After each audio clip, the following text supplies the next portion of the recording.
Сәлеметсіздерме, сіздермен 99 каналы. Бүгінгі сабақтың тақырыбы трофикалық деңгейлер. Бір организмдердің органикалық заттарында болатын энергияны басқа организм пайдаланады. Бір организмнің екіншісін қорек ету нәтижесінде жинақталған энергияны автотрофтардан гетеротрофтарға тасымалдануын біз қоректік тізбек деп атаймыз. Қоректік тізбектің өзіндік құрылу принципі бар. Әр продуценттің бір емес, бірнеше консументі бар, ал консументтер арасында біраз полиграфтар бір емес, бірнеше қорек көзін пайдаланады. Қоректің бір түрімен қоректенетін және қоректік тізбекте белгілі бір орынды иеленетін организмдер жиынтығы трофикалық деңгейде орналасып отырады. Бірінші трофикалық деңгейде автотрофтар, яғни жасыл өсімдіктер, күн энергиясын бірінші тұтынушылар жатады.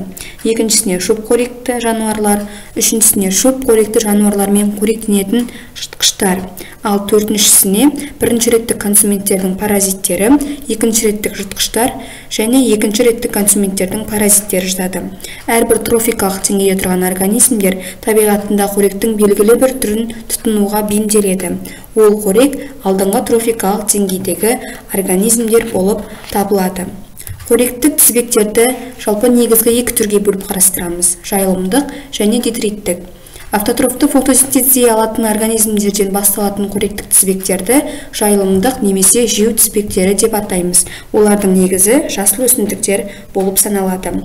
Жалпы жайылымдық қоректік тізбектерде бірінші трофикалық деңгейде жасыл өсімдіктер орналасады, екіншісінде жайылымдық жануарлар, үшіншісінде жыртқыштар. Оның қоректік тізбегі мынадай: өсімдік материалы, шыбын, өрмекші, жер қазушы және жапалақ. Егер қоректік тізбектер детриттерден, яғни өсімдіктердің тіршілігін жойған қалдықтарынан тұратын болса, ол тізбек детриттік немесе ыдырау тізбегі деп аталады. Детрит терминінің өзі ыдырау өнімі дегенді білдіреді. Оның кестесі мынадай: орманның жапырақты жабыны, шұбалшаң, қара қарға және қырғи.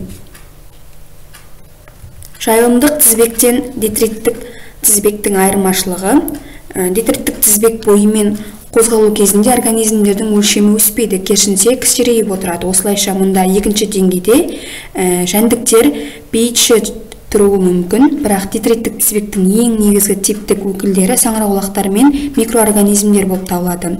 Олар тіршілігін жойған организмдердің қалдықтарымен қоректеніп отырады және биорганикалық қарапайым заттарға дейін ыдыратады. Содан кейін биорганикалық заттар еріген күйінде топыраққа араласады.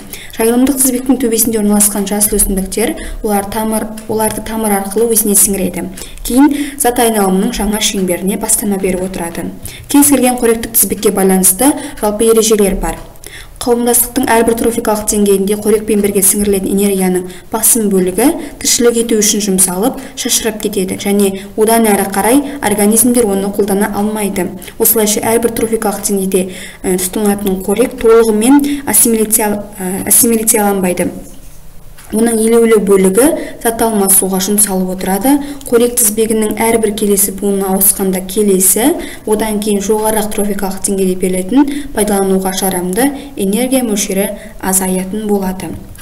Сонымен, әр алуан түрлер қоректік тізбекте әртүрлі орын ала отырып, қауымдастықтың трофикалық құрылымын түзеді. Ал бір-бірімен жүйелі түрде қоректене отырып тірі организмдер трофикалық деңгей деп атайтын қоректену тізбегінің буындарын құрап отырады.